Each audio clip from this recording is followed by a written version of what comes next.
Maraming salamat mga kapatid. Happy Sabbath sa inyong lahat.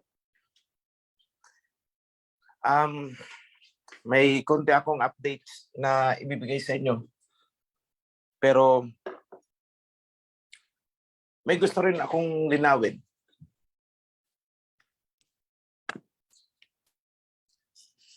Kung naaalala ninyo, pagkatapos ng baha, panahon pa ito na Shem. Buhay pa si Noah.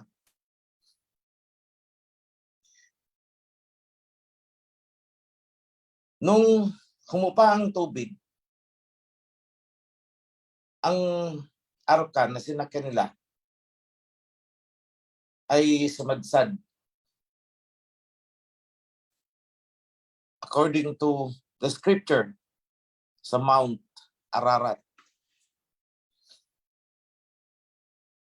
So, yan po ay nasa western part, nasa kanlurang bahagi ng Caspian Sea. Nasa Fertile Crescent na tinatawag. Ngunit, hindi nagtagal doon si Shem. Humiwalay ang lahi ni Shem.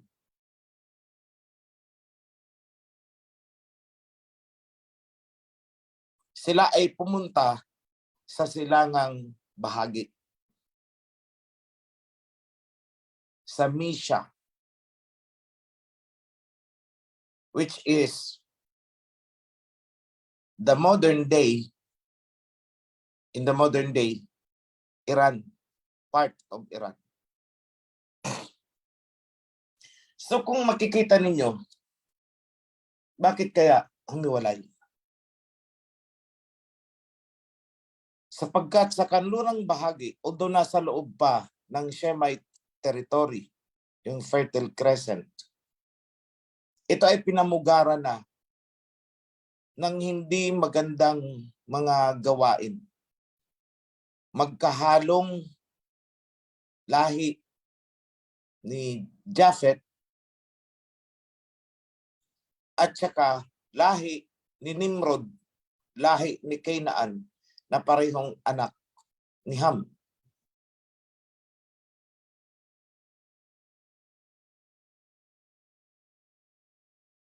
So Nimrod, is pamangkin ni Ham. So, si Ham naman ay dumiretso na pababa. Down to Egypt, down to Africa. Yan ang lahi ni Ham. So naiwan si Nimrod at saka si Canaan sa loob ng Shemite territory. At doon nagsimula yung tinatawag na Babylonian Empire.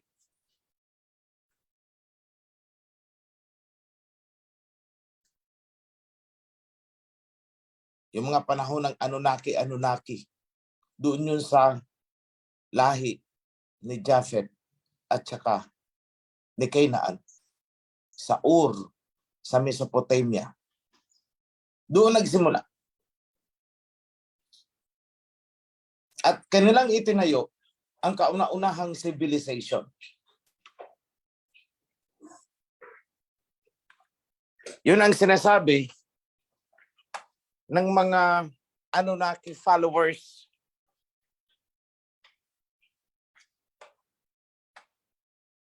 Na mas nauna daw ang mga Anunnaki sina Enlil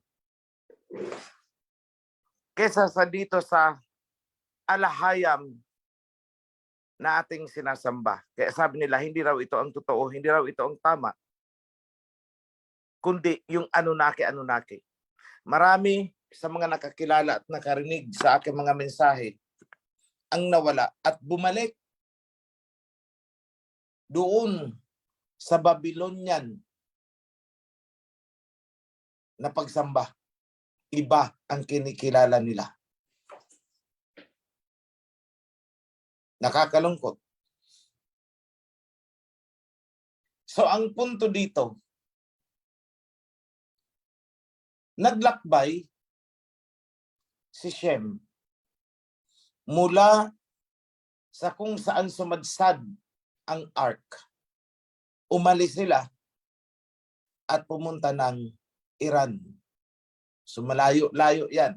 Malayo. Kung sa modern day ngayon, 2 bansa pa ang tatawirin nila. Naglakbay sila doon. At mula sa punto na yon, doon na isinilang si Eber, yung ama ng mga Hebrew.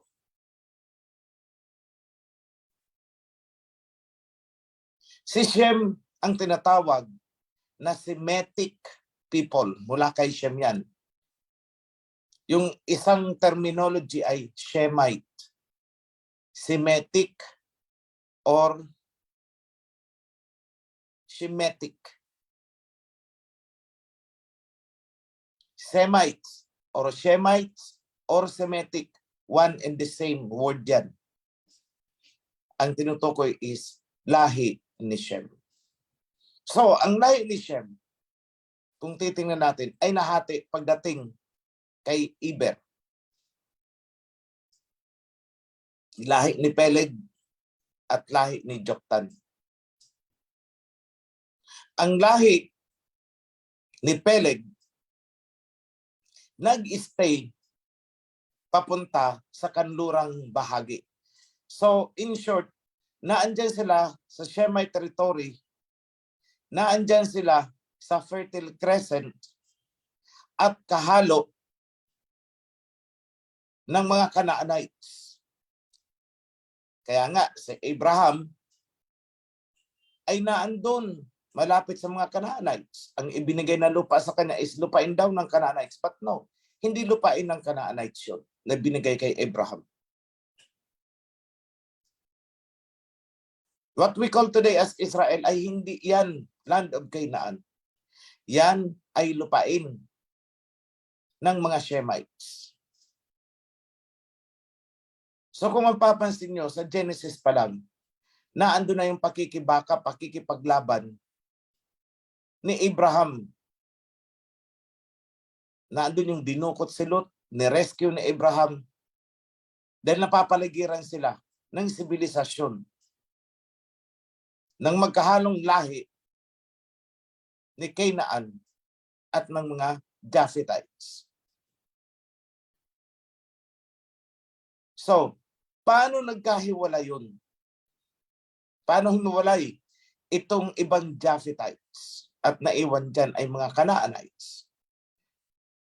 Noong itinayo nila ang Tower of Babel, nakita na kaagad ng Alahayam, hindi ito magandang ginagawa. Nakikialam ang mga Japhethites, Canaanites sa lupain ng mga Shemites. Nagtatayo sila ng city. Kaya anong sabi ng Alahayam? Tara, bumaba tayo, lituhin natin ang kanilang lingwahe upang sila ay maikalat sa dapat nilang puntahan na destination. So the Japhethites ay napunta ng Europe. Si Ham, napunta ng Africa. Si Shem is steady. Kasi ang lupain na kinalalagyan ay lupain na ni Shem. So wala na siyang, di niya kailangan maglakay pa ng napakalayo. Pero mas ginusto niya doon muna sa Mysia para makaiwas sa sibilisasyon, sa hindi magandang sibilisasyon na binuo ni Nimrod at saka ni Canaan. So, doon isinilang si Heber. Matapos isilang si Heber, isinilang si Peleg at saka si Joktan. Unang migration papunta sa silangan, lahi ni Joktan. Yan sina Ophir, Havila at Sheba. Lahi naman ni Peleg, nagpakarami din sa kanlurang bahagi ng Shemite territory.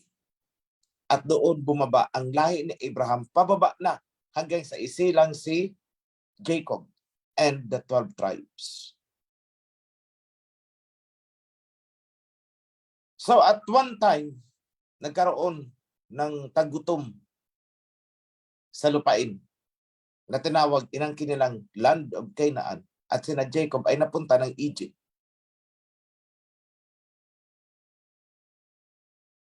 At doon dumami ng todo-todo ang mga Israelites. Nung lumabas sila ng Egypt, babalik sila sa pinanggalingan ni Abraham.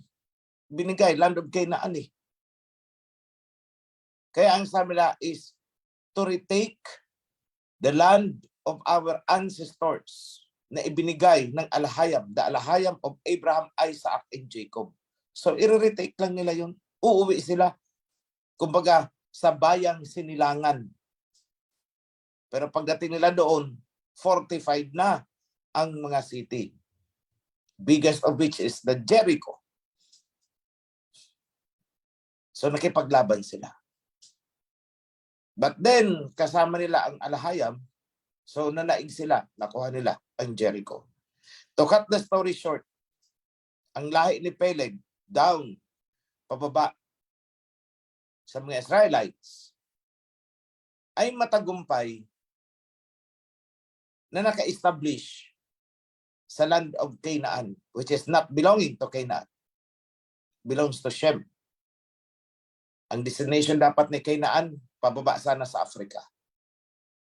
Pero naging squatter siya sa lugar na yun.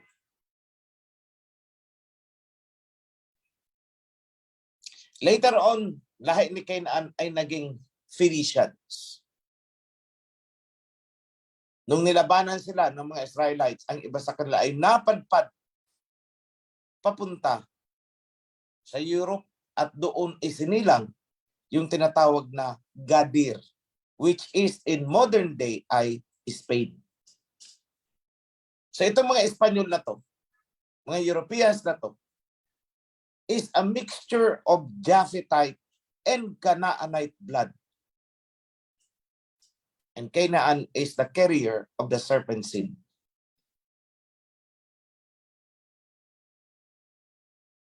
So dahil sa paglabag ng mga Israelites sa mga kautusan, paglabag sa covenant, nawasak sila doon. Ang sabi, sila ay ikinalat sa buong mundo. Even yung bloodline ni Ephraim, ikinalat din sa iba-ibang bansa. Kaya mapapansin ng mga kapatid, maraming mukhang kagaya natin, wag lang magsasalita. Kamukha natin. Malalaman mo lang na hindi pala natin kababayan, hindi tinatawag na Pilipino, ay nung nagsalitaan, ay akala ko Pilipino, hindi pala. Yan, mga Ephraimites. Kalat din yan.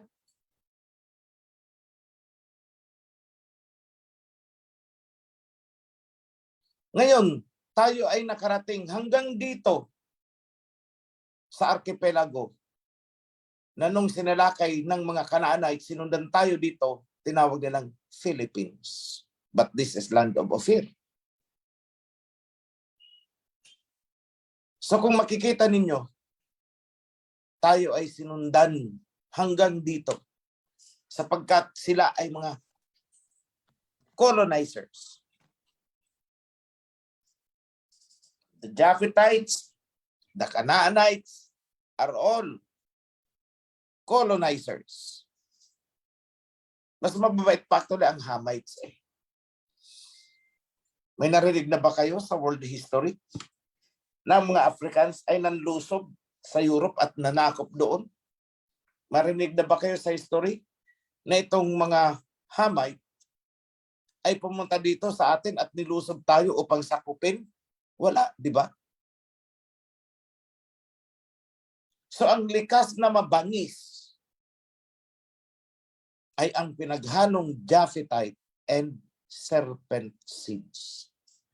Sila itong mga lahi sa mundo na mga colonizers.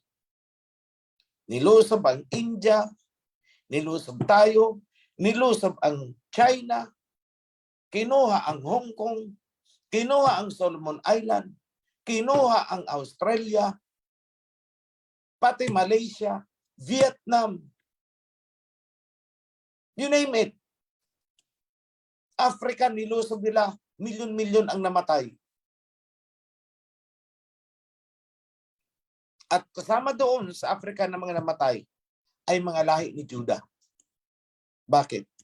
Kasi noong na-disperse na sila, diaspora mula sa Jerusalem, marami ang tumakas na lahi ni Judah pababa ng Africa. At mula doon, sila ay hinakot nitong mga serpents na to at ginawang alipin. Dinala sa New York, Europe, kung saan may mga plantation sila hanggang Mexico, kung saan sila may mga colony at ginawa doon ng mga alipin. And you call that as the transatlantic slave trade.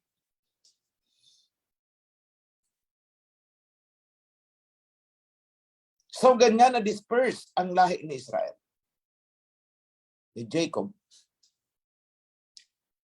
At yan ay nagpatuloy hanggang sa kasalukuyang panahon natin. Ang laban ay hindi natapos doon sa panahon ni Joshua. Hanggang ngayon magpapatuloy. At magpapatuloy yan hanggat hindi nababawi ang lupain ng Jerusalem. So this will persist up to the future, in the very near future, which is yun ang i-discuss ko sa inyo. How it will happen. Pero bago tayo pumunta doon, may gusto akong itanong sa inyo. Dahil ito ang lagi nilang sinasabi tungkol sa mga Israelites.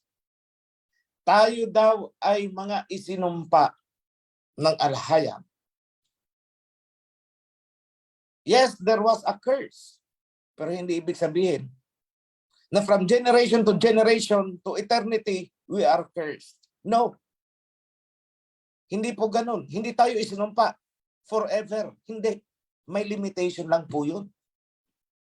At ang limitasyon kung kailan matatapos ang sumpa na yun sa Deuteronomy 28. Kung kailan matatapos yun, nakadepende po sa atin. Bakit? Ang sabi ng alahayam ni Abayahawa, pag bumalik kayo sa akin, tapos ang sumpa. Return to me, and I will return to you. Yada. At tayo ngayon ay bumalik na. Although marami pang tribes ang hindi nakakakilala, hindi nakakaalam, ligaw pa rin. Pero tayo ay sumisibol na. Tulad ng nasusulat ni Prophet Ezekiel. At tulad sa blessing ni Jacob, ang setro ay malilipat mula sa tribe of Judah papunta sa tribe of Ephraim. Genesis pa lang sa blessing ni Jacob, nasabi na yan. At naulit yan, sinabi din ni Prophet Ezekiel. Tanong nyo na lang mga kapatid sa mga priest, where in Ezekiel yung sinasabi ko? Na pinakuha si Prophet Ezekiel ng dalawang stick, pag isahin mo sa dalawang kamay mo, sa kamay mo. Ganyan ko pag iisahin ang Judah and Ephraim. Magkakasundo sila. At doon mangyayari masusunod yung sinabi ni Jacob. The scepter, the ruler staff, will not leave Judah. Hindi mawawala kay Judah. Hanggat hindi dumarating yung kanino yan dapat ipasa. And ayon kay Prophet Ezekiel, to the tribe of Ephraim. To the one from Ephraim. And that is happening today. Nasa transition tayo. So, right now,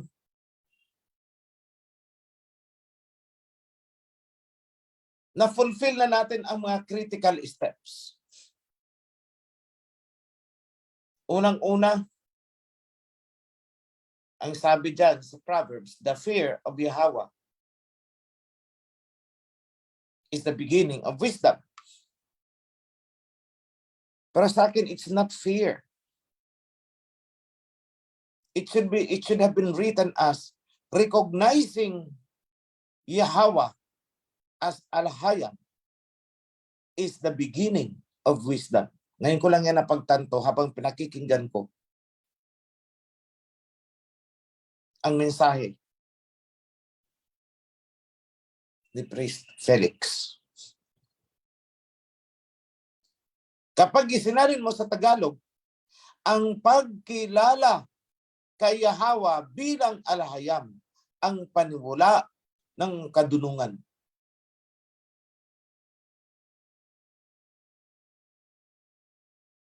Ang pagkilala sa Kanya, ang pagtanggap sa Kanya. Yun ang simula ng kadunungan. And everything else will be revealed. Ipapakilala sa iyo, ipapakita sa iyo. And that happened. Nagsimula sa sincere desire na makilala natin ang ating Al-Hayam. Nakilala natin. Muling na-revive ang covenant at naisulat sa inyong mga puso at diwa. Ayon sa kasulatan. I will write my covenant in the heart of my people. And that is happening now. Kaya nga, naandyan kayo, nakikinig sa akin.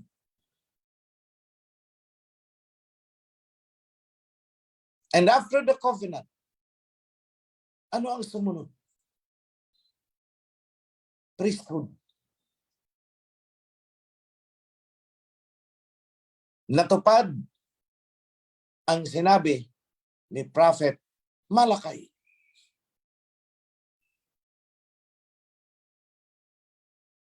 Sa Malakay chapter 3. And after the priesthood, the kingdom. Actually, buo na ang kingdom. Formal inauguration na lang ang gagawin natin.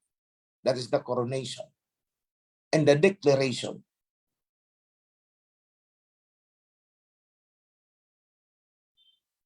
At natupad mismo ang salita ng Messiah.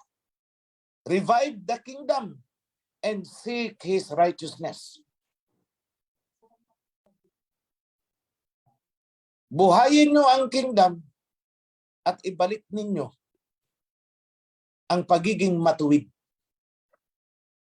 At lahat ng bagay na ito ay ipagkakaloob ko din sa inyo. Yan yung famous verse na seek ye first the kingdom and His righteousness and all these things will be added unto you. Mali ang translation, kaya hindi natin naintindihan. Pero salamat sa Aba. Dahil lahat, hanggang sa pinakamaliliit, mga importante na kailangang maituwid, ay naitutuwid natin. Pinagpupuyatan gabi-gabi. And so more revelation is coming up. And sa kasalukuyan, tayo ay nagtatayo ng temple.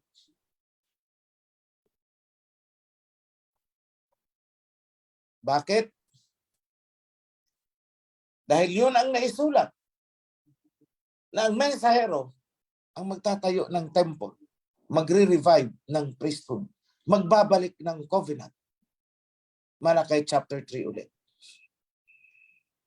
Pero alam niyo mga kapatid, napansin lang namin yan na nasusulat pala kay Prophet Malakay, ginagawa na at ginawa na natin. Saka pa lang natin nalaman na may nasusurat palang ganun na ito ang mangyayari. So hindi natin tinupad para posisyonan na kami ang nag-fulfill. Hindi. Hindi namin alam na ito palang ginagawa namin ay fulfillment na pala. Nalaman lang natin nung nakalkal na natin ang mga kasulatan. For myself, hindi ko alam na mensahero pala ako.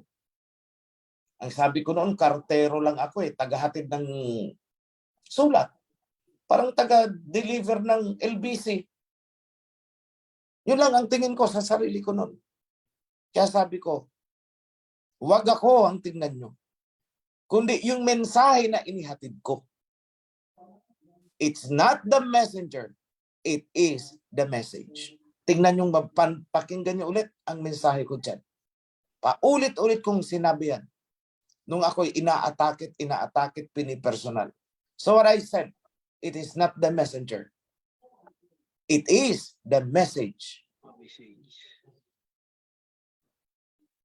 At the time, hindi ko alam na mensahero pala ako Until one day, isa sa follower ang nagbigay ng Malakay chapter 3. Ikaw ito hindi mo lang alam kasi. Gulat ako, but it took me a year bago ko natanggap na oo nga pala siguro. May pasubali pa yun. But anyway, na-fulfill ang restoration of the kingdom, na-fulfill ang restoration of the covenant, the priesthood, and now we are building the temple. At habang itinatayo natin ang temple, may mga events na nangyayari na nailatag na sa Book of Revelation na yun ang mangyayari habang tayo ay nagtatayo ng temple. We are on the right track all along. As in the time of Zerubbabel, habang itinatayo ang temple, the second temple, grabe ang kaguluhan na nakapaikot sa kanila. At kahit ngayon, the same ang senaryo. Habang nagtatayo tayo ng temple, nagre-revive ng ating kingdom, mula sa kanluran hanggang sa silangan bigmaan. At yun ang pag-uusapan natin ngayon. Because you need to know and you need to learn what is happening and what will happen soon. And everything has been written in the book of Revelation. Doon sa part kung saan tinalakay ang the four horsemen. As what I have told you.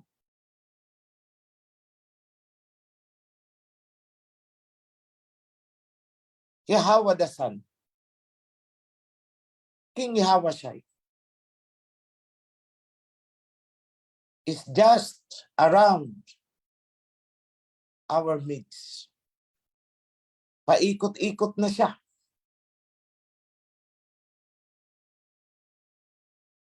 Talking to the kings and presidents of different nations.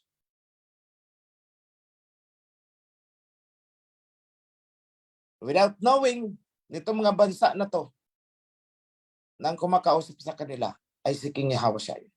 Of course, they don't know it. Bakit?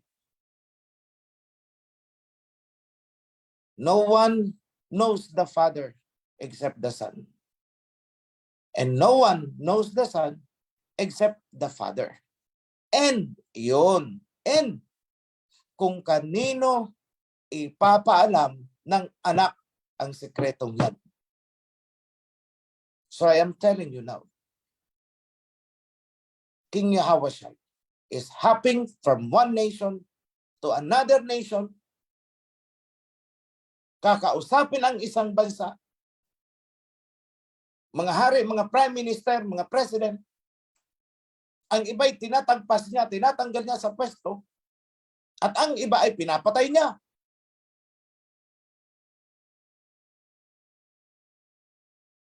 Pansinin niyo.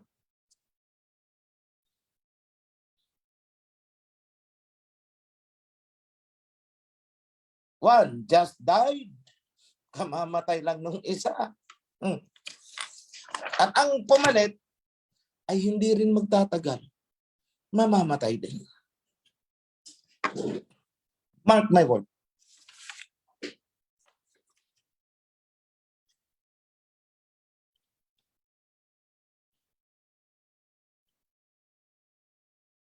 So what is happening now? Ito. Magsimula ako doon sa medyo malayo. Syria, Iran, Russia. Ang Iran at saka ang Russia ay nagsagawa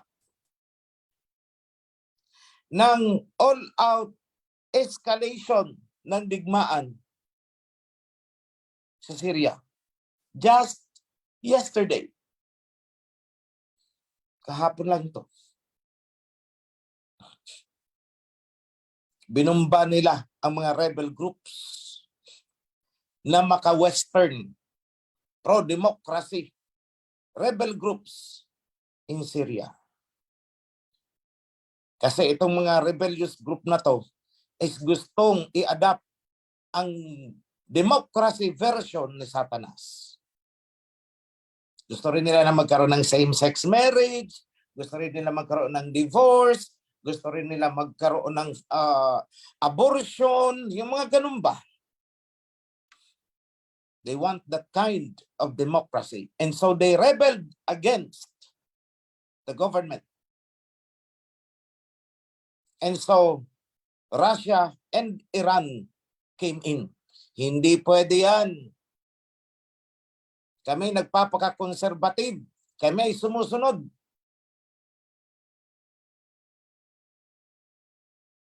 Hindi man namin buong alam ang covenant at ang pinakadetalye ng mga kautusan. Pero at least ayaw namin ng ganyang klaseng evil. That is Syria. At dahil dito sa Syria na to, aalsa din ang Israel. Kasi pag nakontrol ng Syria, ang nakontrol ng Iran, Russia, itong Syria, tagilid ang Israel.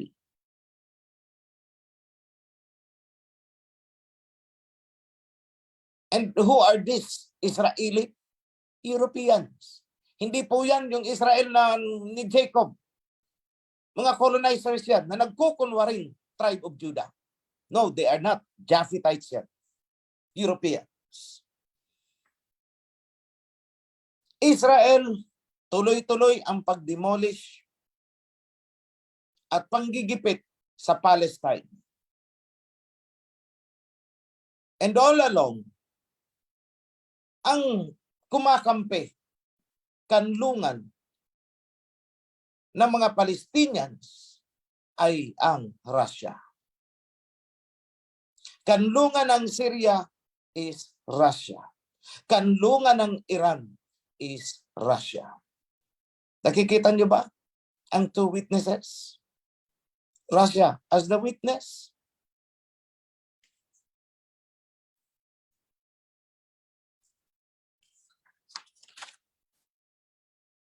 Okay.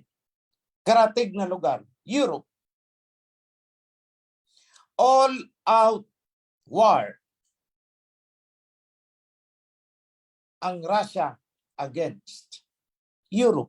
Na-explain ko na ang pinagmulan niyan at ang pinakaugat.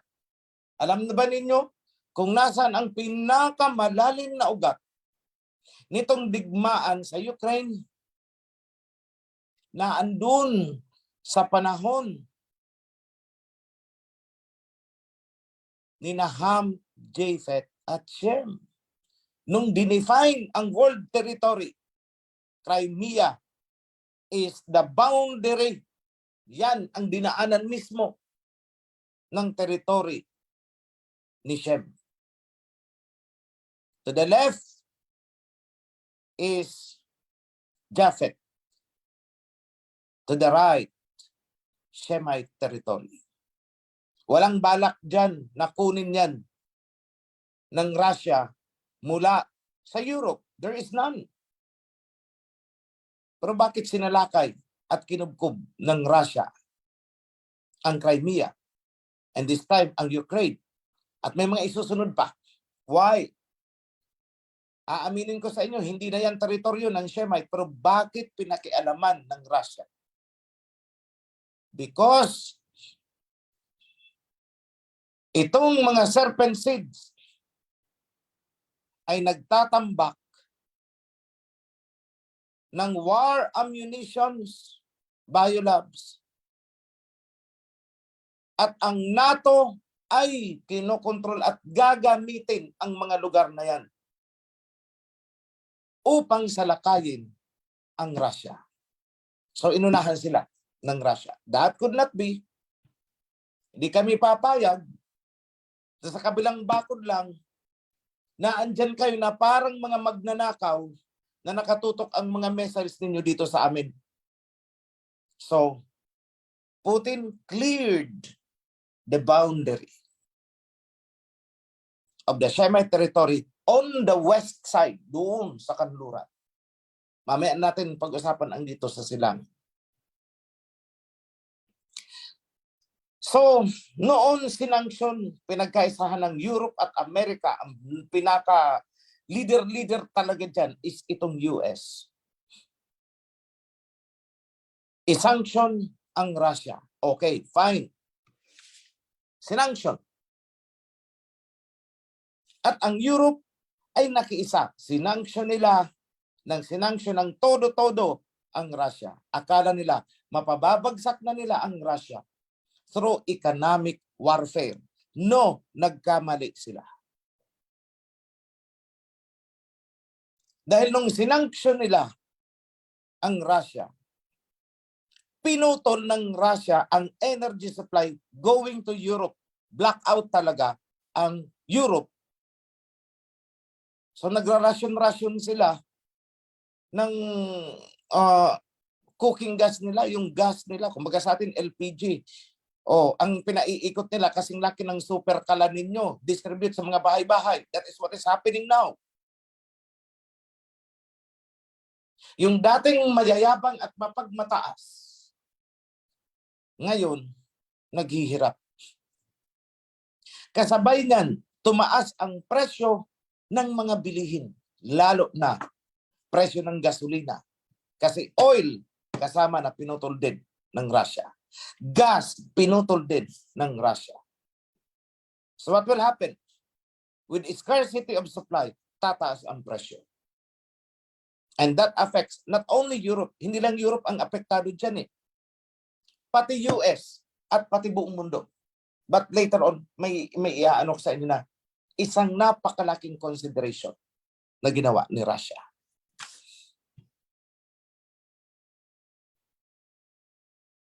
So, kung binasa ninyo itong sa Book of Revelation, the four horsemen, isa lang dyan ang hindi dinescribe ang activity. Isa lang ang hindi dinescribe. Yung activity noong nakasakay sa white horse. Ano lang ang sabi? He is bent to fight. Nakahandang lumaban in a battle. Pero ibang battle ang papasukin yan. Not political, not economic, kasi walang economic power yan. Not military, dahil kahit isang baril, wala yan. But where is that? Yung pinaka-importanting bomba na isasabog, hawak ng rider of the white horse. It is on the spiritual dimension.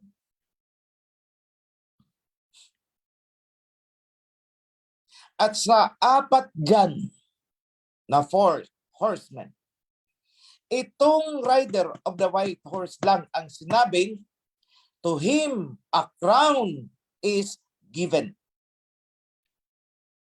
Siya lang. In the midst of this kaguluhan na to na nangyayari,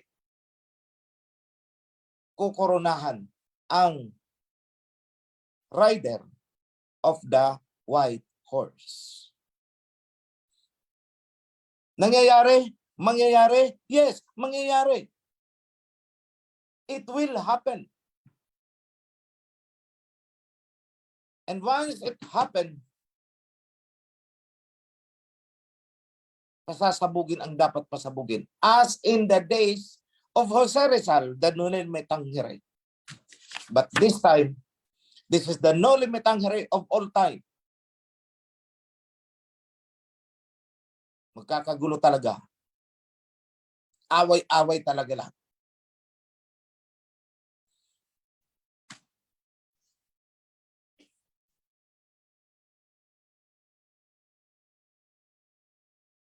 So, another thing na nangyari sa Europe is famine. Tagutom. Hindi lang sa tumataas ang presyo ng mga pagkain. Mawawalan, kukulangin ng pagkain. Why? Bakit? Darating sila sa punto na magrarasyon din sila ng pagkain. At matutupad yung doon sa isang horseman na isang takal ng barley for a day's labor, ibig sabihin magrarasyon. Famine ang tinutukoy doon. Hati-hati, rasyon-rasyon. One loaf of bread, sige, isang araw. Darating sila dyan.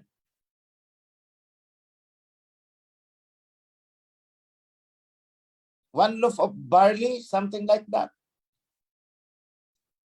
For a day's labor, wheat, for a day's labor, ang ibig lang sabihin describe is kakapusin ng pagkain.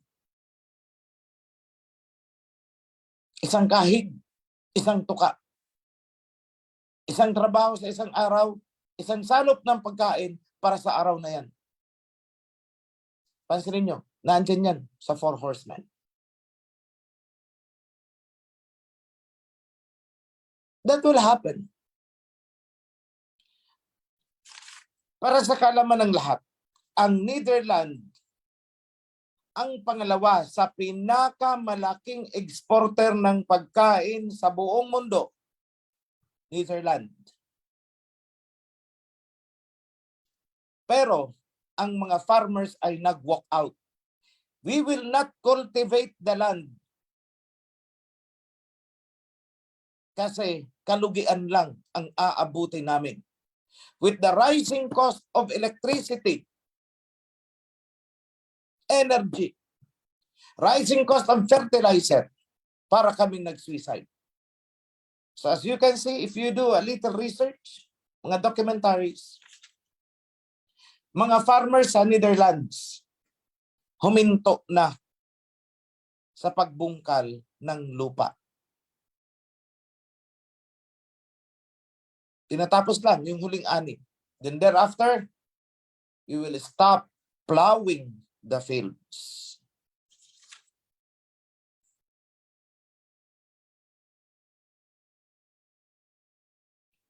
So, ano mangyayari sa food supply? Kawawa sila. Tayo dito, marunong tayong kumain ng laing. Marunong tayong kumain ng ginataang langka. Marunong tayong kumain ng kamote, kasaba. Sila doon. Wala. Gutom.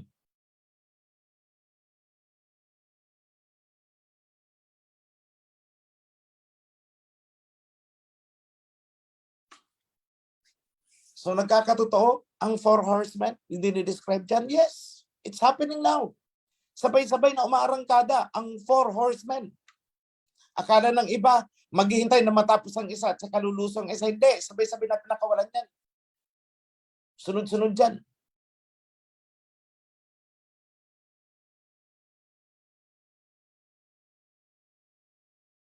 Imagine niyo, 4 na kabayo, nasa kwadra, isa-isang binuksan ang pintuan.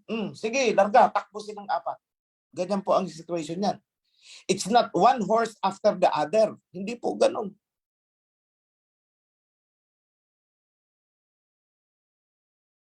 Germany, blackouts. The whole of Europe, pag hindi nila naagapan yan, maraming mamamatay pagdating ng winter. And winter is fast approaching. Ilang tulog lang yan, winter na sa kanila. Saan sila kukuha ng pang-heater sa bahay nila? Maninigas sila. Kasabay nun, kulang ang pagkain nila.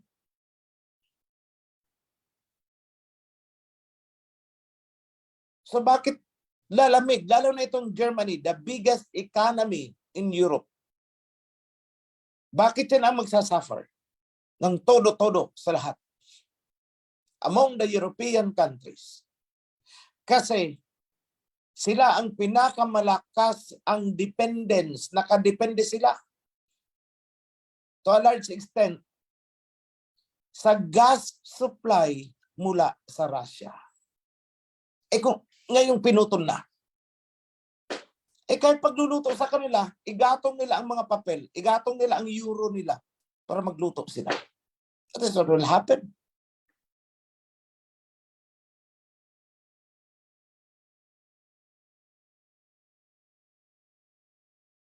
So in short, we are seeing a crisis. Ang epicenter is Europe at hanggang sa US. Mamaya may didiscuss din ako sa US.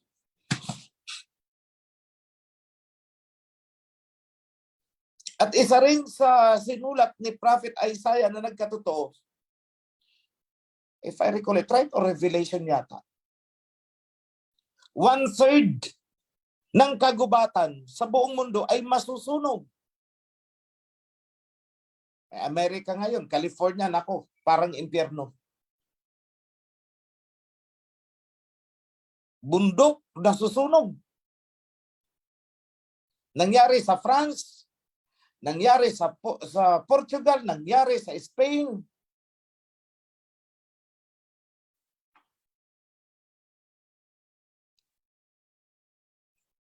And it never happened to that magnitude across history. Hindi pa nagkaroon ng ganyang wildfire na ganyan katindi for all time. No, wala. Ngayon yan. Pagkatapos naman ng mga wildfire, andyan na ang baha. At pagkatapos ng baha, andyan na naman ang init. Extremes. So what will happen to the crops? Gutom.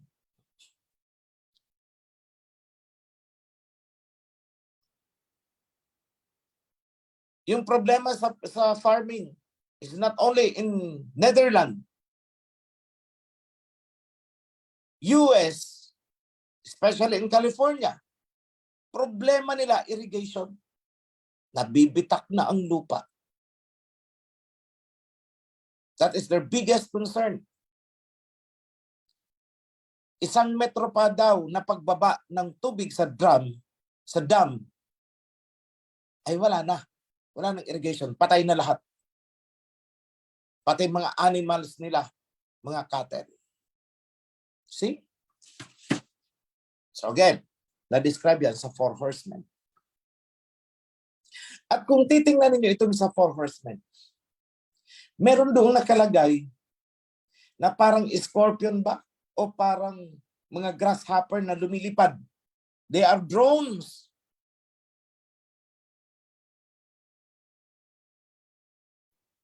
Drones. na may mga dalang ammunition. Maliliit lang yan. Barely 1 meter yan. Bomba ang dala. Itong tumatakbo na, sabi na parang scorpion, the way it was described.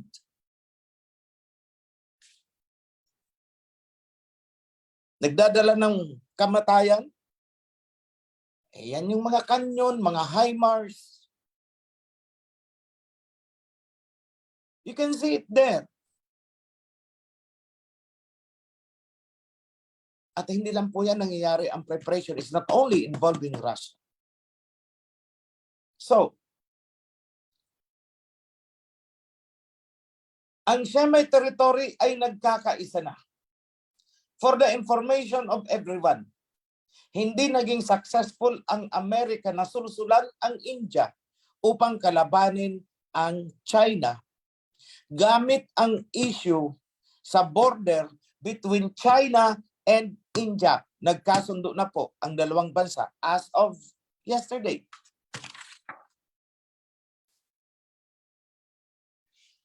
So nag-pull out na sa Ladakh yung forces of both sides. And what they said, there is a world crisis. This is not a time for us to quarrel. Sige. So, nagkaisa na sila. And you know, yung biggest military drill ginanap just a week or 2 weeks ago. Participated by several countries headed by China and Russia. Nandun ang North Korea, nandun ang from South America, Venezuela yata, nandun din. Iran na andun.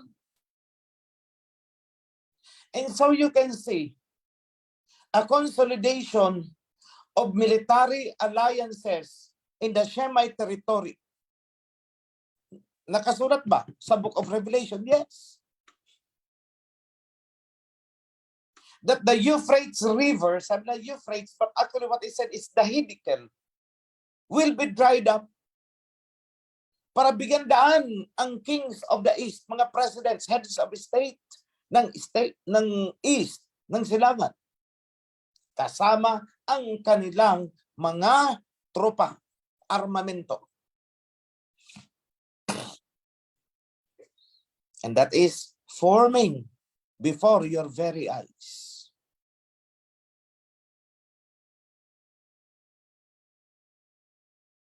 Saan sila lulusob? Papunta sa kanluran. And what is the purpose? Liberate Jerusalem. Recover, take over Jerusalem. Vindicate Palestine.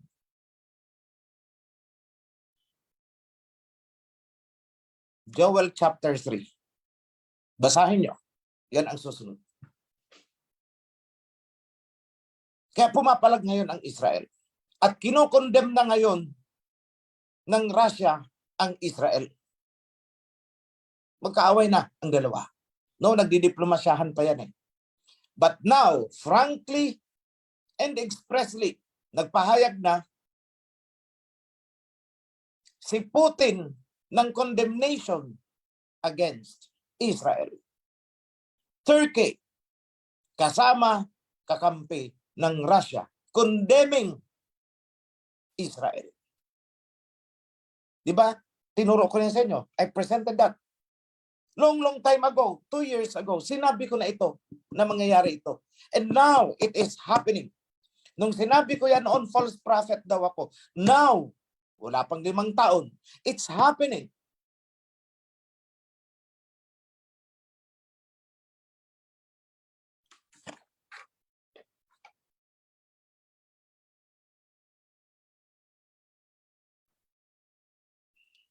So habang nagkakaisa ang Shemite nations,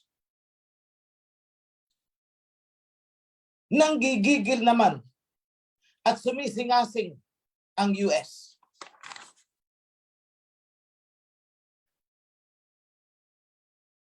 Nagngangalit ang dragon.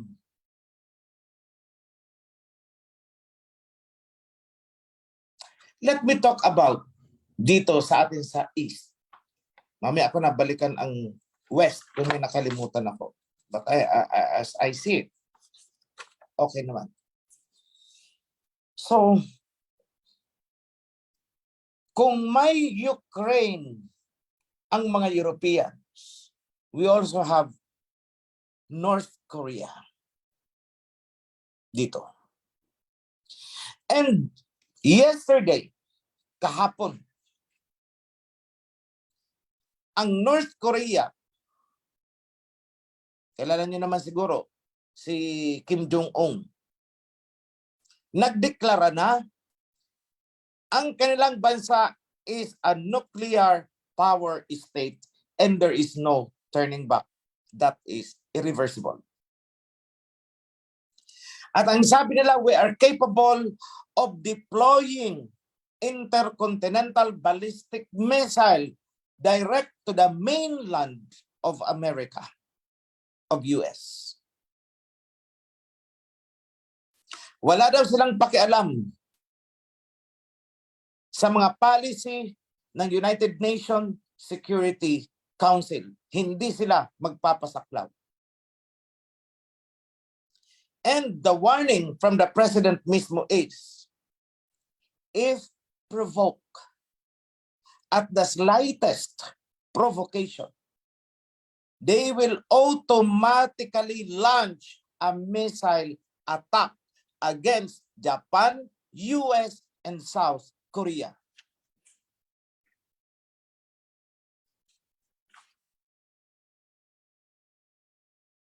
So nagkakagulo sa kanluran, nagkakagulo dito sa silangan. And ito ay hindi lang basta salita ni Kim Jong-un. Hindi ito bluffing. Bakit? Ipinasa ng kanilang parliament ang isang batas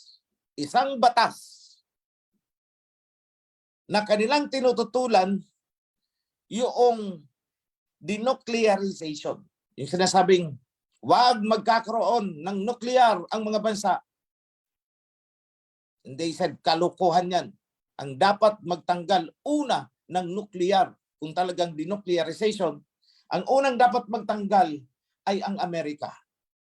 Hindi pwedeng i-impose ng United Nations at ng Amerika ang denuclearization sa Asia habang ang Amerika ay may nakaumang na nuclear sa Asia. Hindi pwede yan.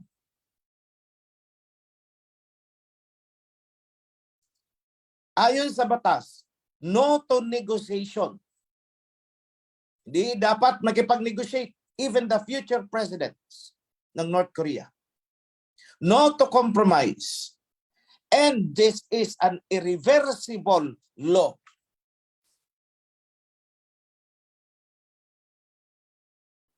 Walang bawian. Isang batas na hindi pwedeng bawiin, hindi pwedeng i-amend ng kahit sinong susunod na presidente ng North Korea. So siniguro lang nila na kung duwag ang susunod na presidente, wala nang magagawa. The only option is fight. At kanilang hinahamon ngayon ang US and the entire democratic world na mag-apply na kayo ng sanction. After all, mula nang naging bansa kami, isolated kami. Sanay na kami dyan. I-sanctionin nyo kami. Lahat na ng sanction. Sanction nyo kami ng 5 months, 5 years, 50 years, or 100 years. Go ahead with your sanctions. Immune ang North Korea sa sanction. Sanay sila, lugaw kung lugaw. But now, isa na silang fully nuclear state. So ano lang ang kanilang ipinaglalaban? Ayaw namin ng US control. So as you can see, China and North Korea magkaisa. Kalaban nila dito sa Asia is Japan Taiwan, South Korea. So, sa kabila ng mga pangyayaring ito, ano ang role ng ating bansa? Ano ang dapat nating paninindigan? Nitong administrasyon ni Bongbong Marcos, and by the way, where is Bongbong Marcos? Hindi ako nagkamali ng sinabi noon? It happened. I don't know kung natuloy. Just anyone tell me kung natuloy siyang bumiyahe papuntang Amerika, but that is one of his plans. I don't know kung natuloy last week. What did I say ng mga nakatalikod before election? Anong sinabi ko? Didila yan sa puwet ng mga Amerikano. Mark my word. Mark this day. I-diary nyo.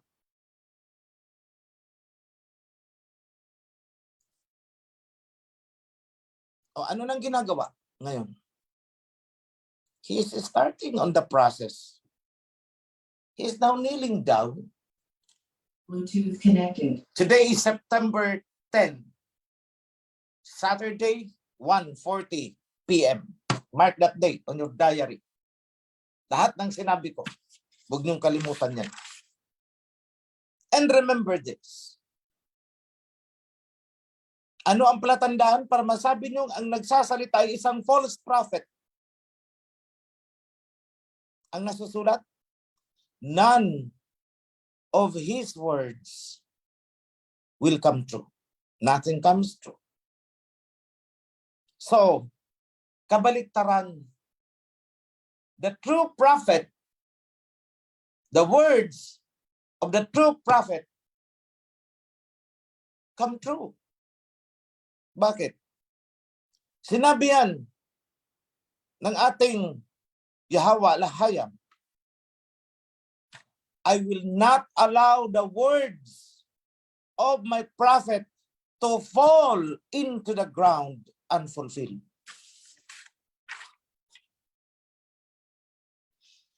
Lahat mangyayari. Kaya ayokong i-down ang channel, yung Oferian Heritage Conservatory. Ayokong i-down yan. Ayokong isara ang channel na yan. Not because gusto ko pang may makapasok pa sa OHC. Hindi yon. But I want that to be a testimony to everyone na ito ang sinabi ko noong petsa na ganito. Dahil hindi mo pwedeng dayain ang timestamp niyan. When was this uploaded? Suyurin nyo, balikan nyo. World Territory Series. Balikan nyo. Two Witnesses Series.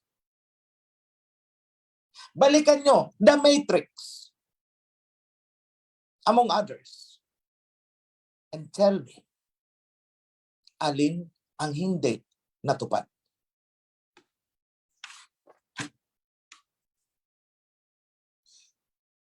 I am challenging you to do that. Not because I am bragging about myself. I don't brag about myself. What I brag and uphold is the truth of what is written. I uphold the truth of what was said by the prophets. I uphold the truth about what is said by our King Yahweh nung nandito siya. That is why ayokong mawala ang ating Oferian Heritage Conservatory channel because that in itself is a testimony. May date and time stamp po yan.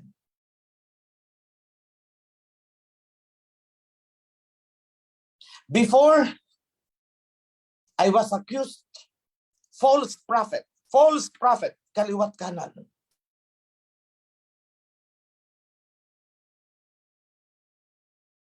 Hindi naman ako sanay sa daigdig ng mga artista at politiko. I got so emotionally affected, I cried. Umiiyak ako nun. But now, No more. Nahasa na ako sa loob ng 2 taon. Hindi ako maninikluhod kahit kanino. Not to anyone. Isa lang ang luluhuran ko. Sa isa lang ako magbabow down. Yan ay ang ating Aba, Yahweh. Ang ating King Yahweh siya. Ang ating alahayang.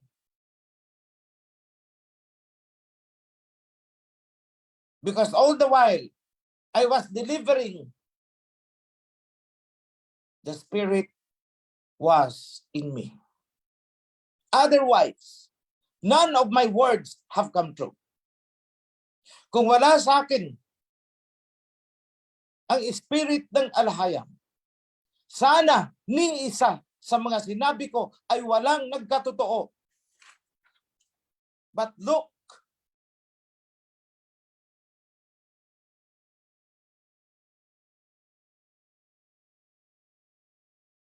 it is there. Nasaan ang mga false prophet?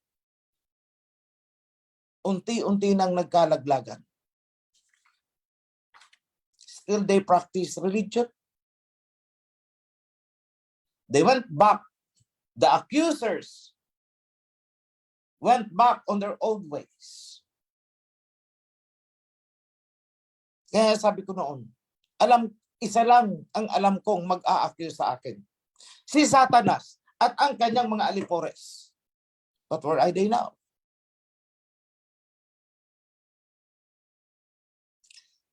I am telling you this because I want you to be firm like me. Manindigan kayo. Maging matatag kayo. Dahil na-promise yan sa Book of Revelation. What did King Yahweh say? Yahweh say?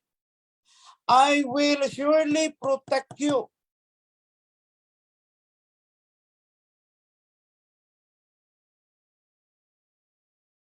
I will surely protect you.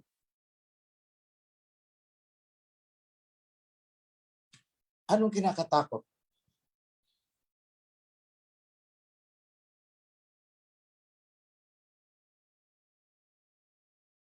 So I'm very thankful sa mensahe ni Priest Felix. Napakaganda. And I hope ito ay tumimo sa puso ng bawat isa. Alisin ninyo ang mga agam-agam.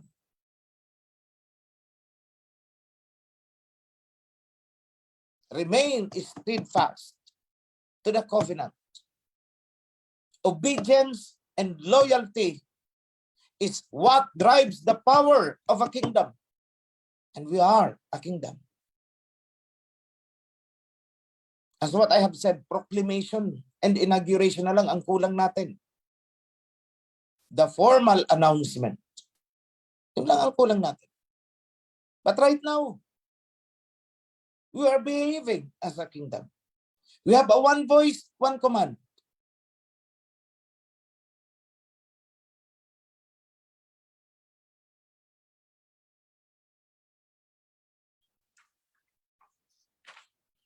So bago ko tapusin itong mensahe ko,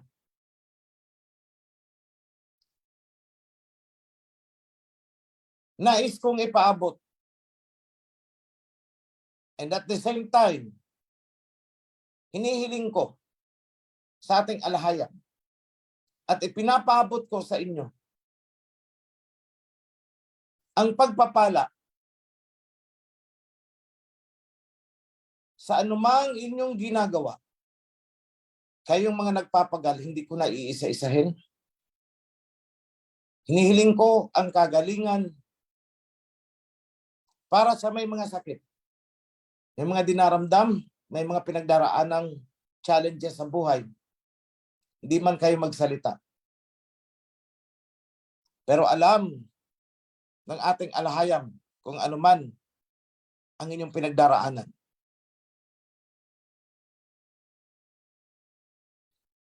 hinihingi ko sa ating Aba